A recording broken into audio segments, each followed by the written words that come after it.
क्या आपको लोगों ने रिलेशनशिप की एडवाइस दी है? दी ही होगी, आपने भी लोगों को दी होगी। शादी में ऐसा करना चाहिए, नहीं करना चाहिए, डेटिंग में ऐसा करना चाहिए, नहीं करना चाहिए। दोस्तों, इस वीडियो में मैं आपको 10 ऐसे एडवाइसेस बताने वाली हूँ which do more harm than good. If you stay till the end, I'll give you one bonus tip that becomes 11 advices. The worst advice number 1. All you need is love. Friends, love is very very important. मगर सिर्फ love stand alone से चीजें नहीं होती हैं। बहुत सारे ऐसे रिलेशनशिप्स हैं जहाँ प्यार बहुत ज्यादा है, but probably they are not ready to accept each other as they are. वो प्यार तो बहुत करते हैं पर अपने टर्म्स एंड कंडीशंस पे। ऐसा रिलेशनशिप लंबा नहीं चलता है। अगर मान लीजिए आपके ड्रीम्स, आपके गोल्स एक दूसरे से मैच नहीं होते, मैच से मेरा मतलब नहीं है कि सेम हो, पर अगर आपके ड्रीम्स, आपके गोल्स, आपके एस्पिरेशंस को आपका पार्टनर एक्सेप्ट और रिस्पेक्ट नहीं करता है, तो सिर्फ प्यार इसको लंबा नहीं खींच सकता।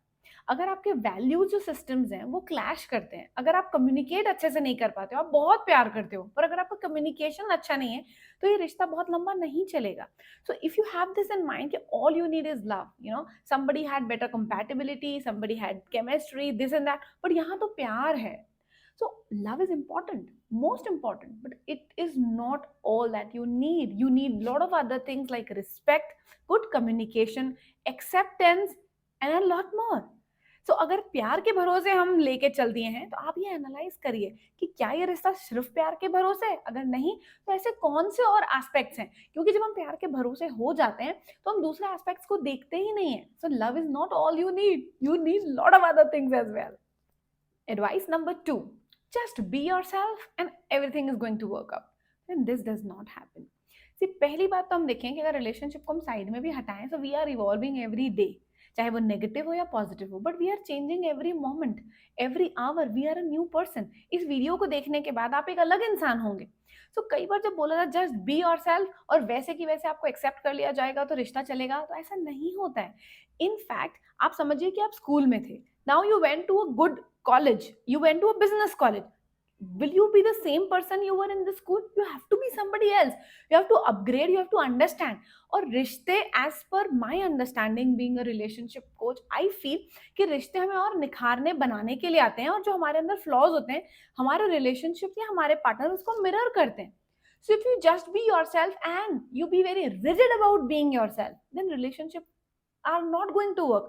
Because हो सकता है कि आपके अंदर कोई फ्लॉज हो, for example you forget things, या फॉर एग्जाम्पल कि आप बहुत सी बार कुछ इंपॉर्टेंट चीजों को सीरियसली नहीं लेते हैं, right? If you have this habit, और अगर आप रिलेशनशिप में आते हैं तो उसकी वजह से कुछ नुकसान हो रहा होता है और आप बोलेंगे नहीं भैया, मैं तो इस चीज को लाइटली ही लूंगी, मैं तो सीरियसली लेनी नहीं वाली इस चीज को, और हो सकता है उससे रिश्ते हो या किसी और चीज में नुकसान हो रहा हो जो आपके पार्टनर को दिख रहा हो। So your partner is mirroring some of your flaws that you are not able to understand. क्यों? क्योंकि आपके अंदर एक रिजिडिटी रहेगी। See, being yourself is good, but sometimes, या मैं पर्सनली सोचूंगी मोस्ट ऑफ द टाइम्स, अगर आप जो आज थे वो कल रहोगे तो ग्रो कैसे करोगे, सीखोगे कैसे, इवॉल्व कैसे होगे? Change is not bad, positive change and evaluation is very very necessary, and your partner is there to evaluate you, show you the mirror.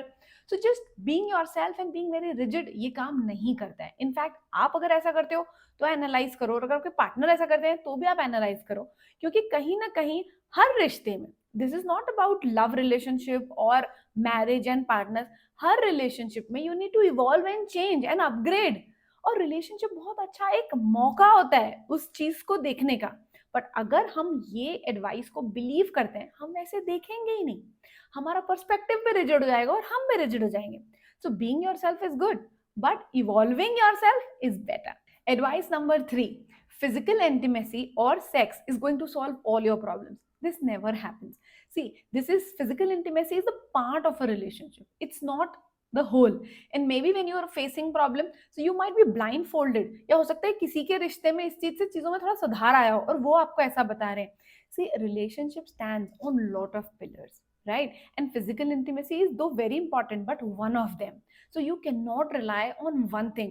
और अगर आपने इस एडवाइस को माना, या एडवाइस आप लोगों को देते हो, या आपके पार्टनर इस चीज में बिलीव करते हैं, तो वो दूसरी चीज पे काम ही नहीं करेंगे। उन्हें ऐसा लगेगा कि ये डोमेन को ठीक कर लो, यही मेरे पार्टनर को शायद चाहिए, या मुझे चाहिए, या रिश्ते को चाहिए, सब कुछ ठीक हो जाएगा। But friends, it does not work like that. It is just one pillar, it is important, but you can't just rely upon this one thing.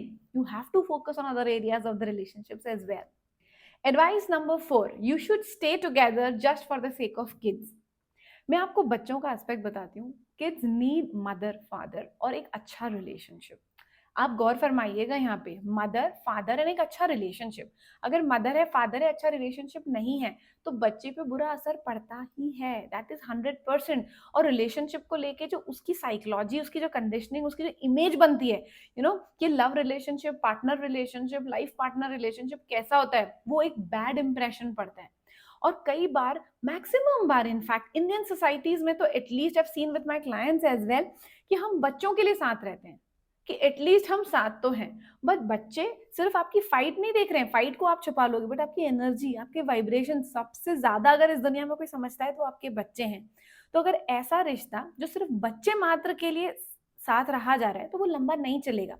और मैं इसका एक नया एस्पेक्ट और बताती हूँ जो हो सकता है आपने कभी इस पे गौर नहीं करा हो, कि ठीक है बहुत अच्छा माध्यम है कि कॉमन पॉइंट आपको मिल गया, बच्चा, और उसके लिए आप साथ रह रहे हैं। मगर अगर आप बच्चे के लिए ही साथ रह रहे हैं, आप बच्चे को माध्यम मानिए रिश्ते को ठीक करने के लिए, कि सी अभी प्यार लॉस्ट है, अंडरस्टैंडिंग लॉस्ट है, बट एक चीज लॉस्ट नहीं है, एक चीज कॉमन है, जैसे हम दोनों प्यार करते हैं तो हम उस चीज के लिए रिश्ते को सुधारें। ये पर्सपेक्टिव तो राइट है। पर कई लोग जब बच्चे के लिए साथ रहते हैं तो उनका फोकस बच्चा होता है, वो जिंदगी सिर्फ काट रहे होते हैं, और this builds a lot of resentment inside. और कई बार गिल्ट, कई बार शेम, कई बार हमें ये फीलिंग आती है कि यार जिंदगी कट रही है, टाइम जा रहा है, और हम बच्चे पे फोकस कर देते हैं। और पता है कई सारे रिश्तों में ये भी देखा गया है कि जब बच्चे बड़े होते हैं तो हमारे मुंह से कई बार चीजें निकल भी जाती हैं कि for the sake of you I did it, for the sake of you I didn't do my career. और ये ओवरऑल ना रिश्ते को बच्चे के साथ और सारे रिश्ते में खराब करेगा। सो किड इज गुड जब तक आप उसके बहाने चीजों को ठीक करने के एफर्ट्स डाल रहे हो, बट उसके बहाने आप जस्ट साथ में रह रहे हो, like roommates, and you not working on your relationship, this won't make work. Advice number 5, you can fix your partner. See, first of all, why do we need to fix our partner? हमें हमारे partner को fix करने की ज़रूरत नहीं है, but ये चीज़ें ऑटोमेटिकली होती हैं।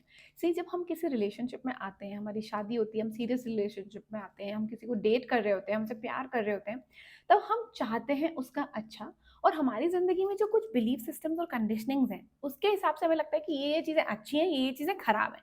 अगर आपको अपने पार्टनर के अंदर चीज़ें खराब दिखती हैं तो आपके अंदर क्या इंप्रेशन जाता है कि अगर ये खराब आदतें लेके मेरा पार्टनर चलेगा या चलेगी तो इन फ्यूचर उसको ये प्रॉब्लम्स होंगी, तो आप उसको फिक्स करने की कोशिश करते हो।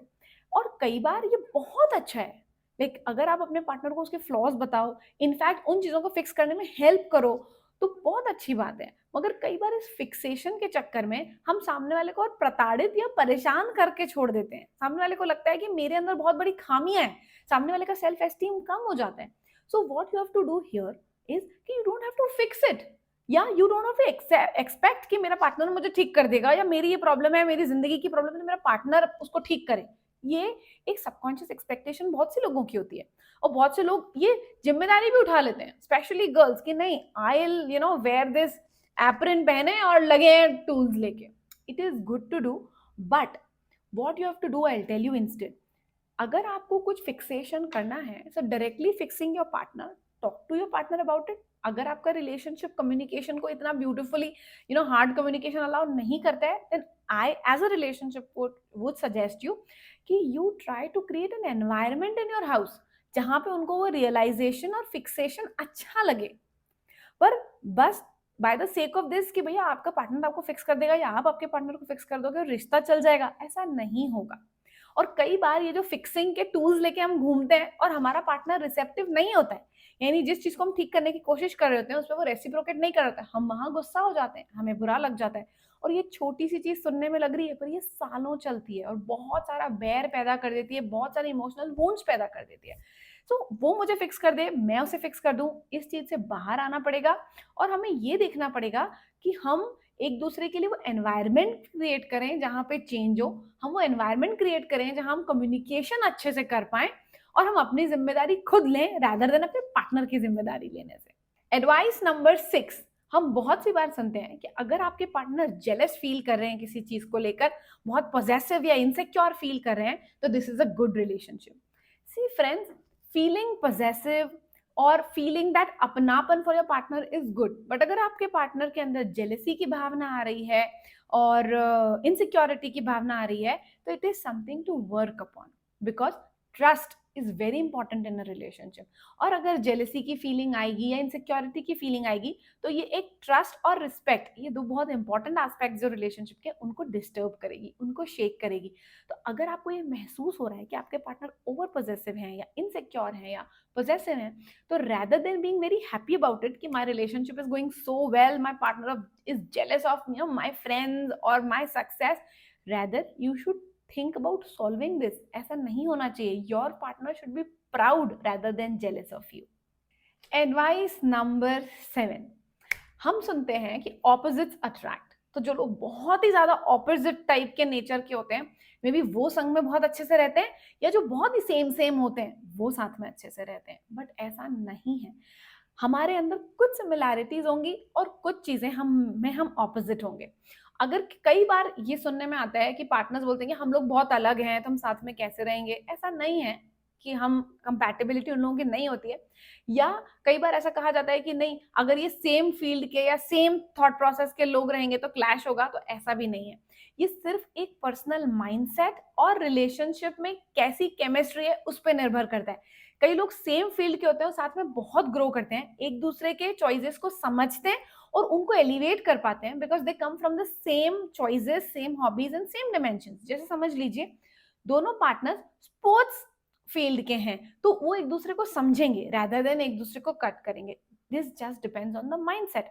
और हो सकता है दो लोग बहुत ऑपोजिट हों, उन्हें अपने दूसरे के करियर या उनके choices, for example there might be a wife who might like classical music a lot, she's a singer, and there might be a husband जो कि IT प्रोफेशनल है या इंडस्ट्रियलिस्ट है. These are strikingly different hobbies, strikingly different career fields, मगर ये लोग साथ में अच्छे से रह सकते हैं. तो ये दोनों चीजें एग्जिस्ट करती हैं. अगर आपने किसी भी एक तरफ, किसी भी एक एडवाइस को लेके ये माइंडसेट बना लिया कि ऐसा होगा, या मे बी हम लोग खुश इसलिए नहीं है क्योंकि हम बहुत ज्यादा सेम है, हम लोग खुश इसलिए नहीं है क्योंकि हम बहुत ज्यादा अलग हैं, तो ऐसा बिल्कुल भी नहीं है. This all depends on your mindset.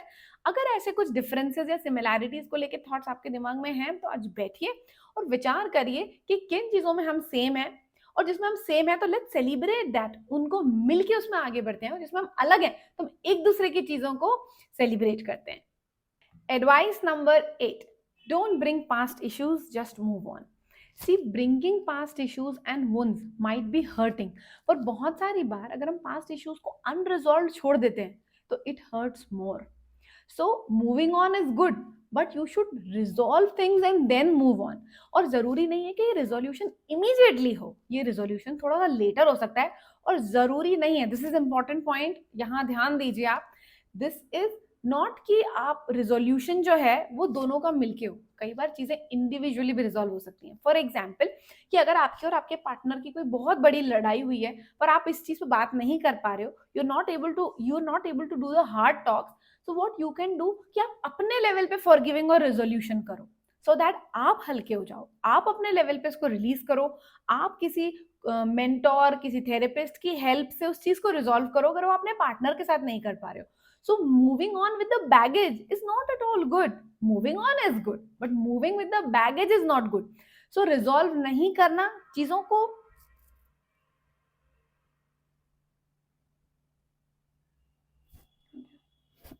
तो चीजों को छोड़ देना, अनरिजॉल्व पास्ट इश्यूज को मतलब ये बोल देना कई बार कि चलो ठीक है, हो गई ना, बीत गई, बात गई. कई बार आपके पार्टनर्स कोई पुरानी इश्यू निकाल के लाते होंगे, तो उसमें 50-50 होता होगा. कई बार जस्ट फॉर द सेक वो सामने आ गया. पर अगर कोई चीज अगर बार बार सामने आ रही है, मतलब वो अनरिजॉल्व है. आपके लिए मान लीजिए तो कोई वैल्यू नहीं है, पर अगर वो आपके पार्टनर सामने लेकर आ रहे हैं तो उनके लिए तो वैल्यू है. तो being a responsible partner, and in my language as I call it power partner. So being a power partner, you need to help your partner resolve that issue. और अगर आपका ऐसा कोई इशू जो आपके पार्टनर हेल्प कर पाए communicate करके, तो आप बताइए कि सी ये डन एंड डस्टेड है और मैंने माफ भी कर दिया सारी चीजें, बट स्टिल ये मेरे मन के अंदर ना एक ग्लिच है, उसको लेकर एक वुंड है, तो मैं उसको बात करना चाहता हूँ या बात करना चाहती हूँ, या चलो हम इसको रिजॉल्व कर लें, या मैं सिर्फ ये बताना चाहती हूँ for the sake of it. और कई बार जब हम इन चीजों को करना शुरू करते हैं, तो initially friends there are resistances, अगर हमारे रिलेशन में हम पॉजिटिव चेंजेस भी करते हैं तो कुछ ना कुछ रेजिस्टेंस आएगा, because this is not familiar to your partner, so let it be. आप ये करिए, पर चीजों को अधूरा मत छोड़िए। अगर वो आपके दिमाग में रिपीट हो रहा है, आई विल रिपीट। अगर वो रिश्ते में रिजॉल्व नहीं हो रहा है तो आप किसी थेरेपिस्ट के पास जाके रिजॉल्व करिए, अकेले करिए, मेडिटेट करिए, उसको लिखिए, एनालाइज करिए, क्योंकि वो आपको परेशान कर रहा है तो वो आपकी प्रॉब्लम है। आप अपने पार्टनर से हेल्प मांग सकते हैं कि, और अगर आप अपने पार्टनर से यहाँ पे कोई चेंज या कोई अंडरस्टैंडिंग चाह रहे हैं तो आप जरूर उनसे कम्युनिकेट करिए, आज नहीं तो 1 साल बाद। कई बार मेरे पास कई लोग आते हैं कि इस बात को तो 2 साल हो गए, 2 साल हो गए, आज एक थेरेपिस्ट को आप बता रहे हो, इसका मतलब है आपके मन में वो है। और ये 2 साल पता है आपने क्या किया, मनी में वो कितना सोचा होगा, राइट? सो ये रिश्ते को तो वैसे भी कोल्ड वॉर की तरह पैरेलली खराब कर रहा है, तो हम उसको बाहर लाने में क्यों डर रहे हैं? अगर पार्टनर के सामने नहीं ला पाए तो काउंसलर के सामने लाएं, पर चीजों को अंदर गांठ बना के न रखें। People who are in real love and a healthy relationships don't fight. ऐसा नहीं होता है। फाइट इंडिविजुअल इंसान की लड़ाइयां नहीं है। I want to make it very clear कि जो फाइट्स हैं ये आपके मेंटल ब्लूप्रिंट्स और माइंडसेट की लड़ाई है। किसी चीज के ऊपर आपके पार्टनर को ये सही लगता है, आपको गलत लगता है, आपको गलत लगता है, उन्हें सही, ऐसा कुछ अगर डिफरेंस आता है या उनके ओपिनियन कुछ और हैं कि क्या करना चाहिए, तब फाइट होता है, right? And this is normal. कोई भी दो लोग जो अलग अलग माइंडसेट के हैं उनके बीच में तो ये होना है। बट फाइट्स अगर हम देखें, अगर हम इस एडवाइस को देखें कि फाइट्स होने ही नहीं चाहिए, तो we create a lot of pressure on us कि हम लड़ेंगे नहीं। और अगर लड़ाई हो जाती है तो we tag our relationship as bad, कि maybe we don't have a good relationship. People outside तो से कि हमारा रिलेशनशिप बहुत हेल्दी और अच्छा है, बट ये तो एक्चुअली है नहीं, तो हमारे रिश्ते को इस माइंडसेट से देखने लग जाएंगे। बट अभी आप ये एडवाइस को और इस चीज को रिजॉल्व करो, इसको डंप करो साइड में, और आप ये सोचो कि ठीक है, जो लड़ाई है वो तो होगी, it is inevitable, everybody is going to fight. यार देश लड़ लेते हैं, बड़े बड़े नेता लड़ लेते हैं, राजा लोग लड़ लेते थे, तो लड़ाई तो होती है। पर लड़ाई एक बहुत अच्छा मौका है आपके पार्टनर को और समझने का और अपने आप को और समझने का कि मैं किस चीज पे ट्रिगर हुई, इसमें मुझे क्या चीज बुरी लगी। तो आप अपने आप को समझोगे और आपके पार्टनर को भी आप इसमें समझोगे। तो fights are okay, but repeating fights on the same subjects are not okay. So advice number 10, and yeah, before this advice I'll tell you, I'm going to give you a bonus advice just after that, and that is the advice that I tell to everybody ki do not take this worst advice ever. Alright, and if you're not subscribed to my channel, so do subscribe. If you're liking this video so far, do like the video. और इस video को देखने के बाद आपको कौन सी advice सबसे ज़्यादा क्लिक हुई या आपको किसी ने दी थी, आप मुझे ज़रूर कमेंट सेक्शन में शेयर करिएगा। So coming to the advice number 10, it is that the great relationships don't need to say sorries and thank you. Friends, trust me, great relationships, most relationships, every relationship needs sorries and thank yous. अगर आपके partner से कोई गलती हो गई, उन्होंने अपने पड़ोसी के यहाँ, आपके पड़ोसी के यहाँ कुछ पानी वानी डाल दिया या उनको कुछ गलत सलत कह दिया, तो एक बार उन्होंने उनको सॉरी नहीं बोला तो चलेगा। पर अगर आपके साथ उनकी कोई गलती हो, अगर आपको सॉरी नहीं बोले तो आपके रिलेशनशिप के ऊपर प्रॉब्लम आएगी। अंडरस्टैंडिंग अपनी जगह है, बट एफर्ट एंड एपोलॉजी ये रिलेशनशिप में बहुत इंपॉर्टेंट है।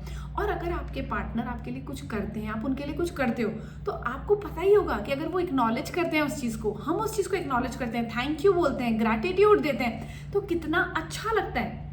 सो सॉरी यानी अगर हमारी कोई गलती है तो उस पर एपोलॉजी, और अगर हमने किसी के लिए कुछ किया, उन्होंने हमारे लिए कुछ किया, तो उसके लिए ग्रैटिट्यूड व्यक्त करना, कृतज्ञता व्यक्त करना is a very very integral part. तो इस एडवाइस को लेके आप इस चीज़ को खराब ना करें। So now the bonus advice, so this is it, the worst advice number 11, कि if the relationship is meant to be, it will be easy. See, there is no relationship in this world that does not require work, effort and consistent work and consistent effort. तो अगर आपको ऐसा लगता है कि आपका relationship वो made in heaven या मेंट टू बी है, तो भी आपको इस पे काम तो करना ही पड़ेगा। और आसान होगा ऐसा ज़रूरी नहीं है, कंपेरेटिवली आसान लग सकता है, बिकॉज कंपैटिबिलिटी ज़्यादा है, मैच्योरिटी ज़्यादा है, अंडरस्टैंडिंग ज़्यादा है, ऐसा हो सकता है। But if the relationship is meant to be also, then also it is not easy, it always needs work. और रिश्ता जब शुरू होता है तब इंसान अलग होता है, हर महीने इंसान अलग होता है। तो as we are progressing, our experiences are progressing, हमारे रिश्ते के अंदर जो केमिस्ट्री है उसके अंदर भी बदलाव आते हैं। क्यों? क्योंकि इंसान बदल रहा है। इवेंचुअली उसकी थॉट प्रोसेस, उसकी चॉइसेस, उसकी हैबिट्स, उसके डिसीजन मेकिंग, बहुत सारी चीज़ें पॉजिटिव या नेगेटिव एस्पेक्ट पे बदल रही हैं। तो जब इंसान समय के साथ बदल रहा है तो इंसान दो इंसान एक दूसरे के साथ अगर एक रिलेशनशिप में है तो वो चीज़ों में भी उसके डायनेमिक्स और केमिस्ट्री बदलेगी, और इवेंचुअली इन डायनेमिक्स और केमिस्ट्री को अंडरस्टैंड करके साथ में चलना, एक हेल्दी रिलेशनशिप बना के रखना, क्या ये कोई ना कोई काम नहीं मांगेगा? क्या इसमें कोई एफर्ट नहीं लगेंगे? बिल्कुल लगेंगे। So do not take this advice कि अगर मान लो ये डिफिकल्ट हो रहा है मतलब this relationship is not made for each other, this relationship is not meant to be. ऐसा नहीं है। अगर आपने इस पर काम करा, उसको डिटेल में समझा, किसी एक्सपर्ट की एडवाइस ली, एनालिसिस करा, प्यार अपने आप को, अपने पार्टनर, सारे पॉइंट्स, और उसके बाद that you feel this is not working, it's another point. पर अगर जब भी कोई इंसान बताए किसी लड़ाई झगड़े में, किसी मिसअंडरस्टैंडिंग में, किसी नॉन अग्रीमेंट में ये निर्णय ले लेता है कि रिश्ता खत्म करो, that's the worst relationship decision anybody can ever take, because differences आएंगे ही, this is the part of the process. And separation और breaking the relationship is a new different ball game all together, and it is not this easy, right? So the relationships were meant to be, they are also not easy. All right, perfect. So these were the 10+1 worst advices. Do not keep them. और मैंने इन advises के साथ इसके pros cons, क्या करना चाहिए क्या नहीं करना चाहिए, आपको सारा डिटेल में बताया। जो भी आपको सबसे अच्छी लगी हो या आपसे रेजोनेट करी हो, आप कमेंट सेक्शन में जरूर मुझे बताइएगा। And if you have any questions regarding any of the points और all of them, again you can ask in the comment section, I will definitely answer. If your relationship और life has an issue जो ये video solve नहीं कर पा रहा है, इसके बियॉन्ड अगर आप कुछ करना चाहते हैं, so you can book a 1-on-1 session with me. If you come through YouTube, your first session would be absolutely free. Link is in the description. Why are you waiting? Just fill a Google form so that I understand कि आपका relationship या आपकी life किस status पे है. My team will connect back with you and we'll meet over a session. Thank you for watching.